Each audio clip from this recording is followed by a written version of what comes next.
নমস্কার, SRM কিচেনে সকলকে স্বাগত। আজকে আমি চলে এসেছি কাঁচা আমের আমসত্ত্ব রেসিপি নিয়ে। আম পাকার অপেক্ষা না করেই কাঁচা আম দিয়েই খুব সহজে আমসত্ত্ব বানিয়ে নেওয়া যাবে।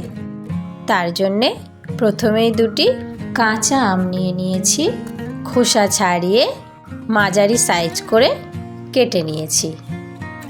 ভিতরের কষটাকে কেটে বাদ দিয়ে দিয়েছি, যেটাকে বাকলাও বলা হয়। এই যে দেখুন, এরকম কেটে বাদ দিয়ে দিয়েছি,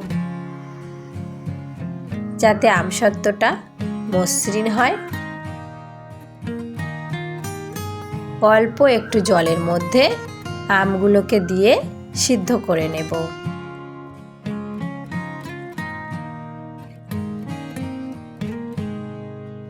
অল্প একটু সময় জাল করে নিলেই কিন্তু আমগুলো গলে যাবে।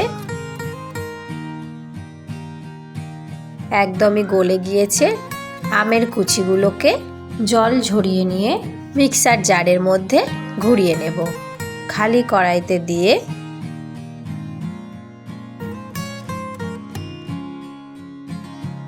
স্বাদ মতো চিনি দিয়ে দেব। ঢিমে আঁচে নাড়তে থাকবো। চিনিটাকে খুব ভালোভাবে গুলে নেব।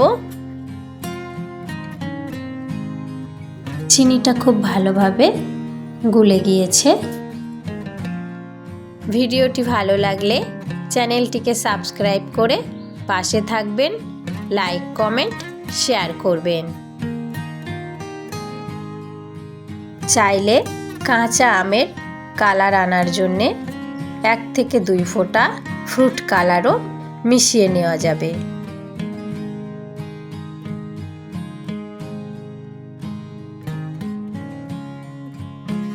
একটু নাড়াচাড়া করে নিয়েই ঘন হয়ে আসলে নামিয়ে নেব।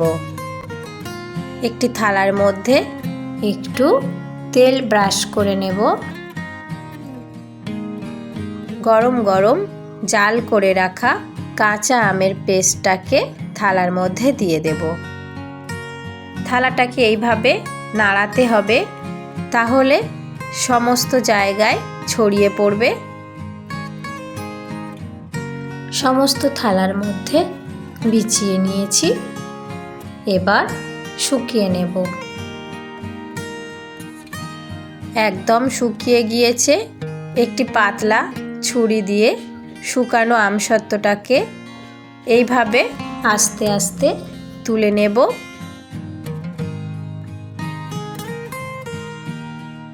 তারপর রোল পাকিয়ে নেব। রেডি হয়ে গিয়েছে আমাদের কাঁচা আমের আমসত্ত্ব রেসিপি। ধন্যবাদ সকলকেই।